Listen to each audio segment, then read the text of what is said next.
Vamos imaginar um cenário que pode ser muito interessante. Nós queremos perceber o intervalo entre duas datas. Imaginemos um cenário em que temos um cliente de uma loja e que contraiu uma dívida que já soma um período de tempo considerável. Temos a data em que a dívida foi criada e temos, obviamente, a data do dia de hoje. Podemos calculá-la sempre através do New Date Time. Nós queremos saber quantos dias passaram desde que o cliente contraiu essa dívida. E vamos usar aqui este exemplo para demonstrar não só como chegar ao resultado, mas também para vos chamar a atenção sobre o método que vamos utilizar. Então, neste caso, nós podemos tirar partido de um método associado ao DateTime chamado diff. E fazemos-lo da seguinte forma. Intervalo, podem lhe dar, obviamente, o nome que quiserem, vai ser igual à data da dívida e a sua diferença, o diff, para a data de agora. Ok? Sendo que a data de agora é a data, obviamente, do momento em que nós executarmos este script. A data da dívida é, obviamente, a data em que a dívida foi registada.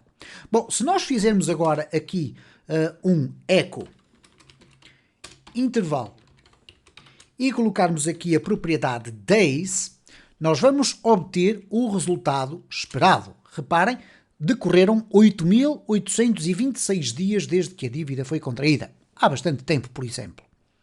Bom, neste caso aqui, nós conseguimos obter esta informação. Vocês poderão perguntar, será possível nós obtermos o número de meses ou o número de anos? Bom, a função diff não funciona exatamente desta forma.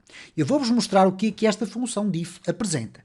Se eu colocar aqui um print R de intervalo, nós vamos ter a apresentação da estrutura de propriedades e respectivos valores que resulta do intervalo. Neste caso, esta estrutura é do tipo dateInterval. É um objeto que contém um conjunto de propriedades. E é bom que vocês também entendam o que é que essas propriedades significam. Ora, para vermos o conjunto das propriedades, que é relativamente extenso, eu vou aqui mudar a minha shell, ou o meu terminal, para uma posição diferente. Cliquei com o botão direito do mouse e vou fazer um Move Panel Right. E ele vai saltar para aqui. Agora reparem, vou executar novamente o mesmo script e nós temos então a apresentação aqui entre parênteses retos das propriedades do objeto dateInterval, que é o intervalo, e os respectivos valores.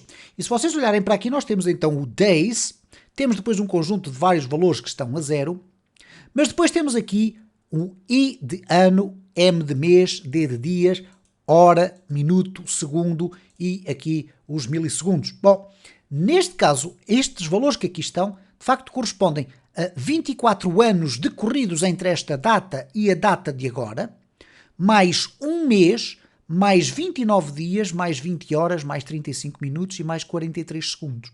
Ok? Portanto, não vos vai dar aqui a quantidade total de meses, dá-vos sim uma data que indica quantos anos, mês, dia, hora, minuto e segundo decorreram desde a data em que a dívida foi contraída. Portanto, muita atenção.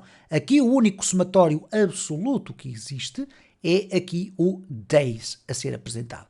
Para conseguirmos fazer um cálculo de número de meses, número de dias, número de horas totais, número de segundos totais, etc., teríamos que fazer aqui alguns cálculos matemáticos. Normalmente executa-se através da criação de uma função onde nós colocamos essas lógicas para depois nos devolver os valores inteiros. De qualquer das formas, é muito interessante que possam explorar a função diff, porque ela poderá ser muito útil em determinados projetos.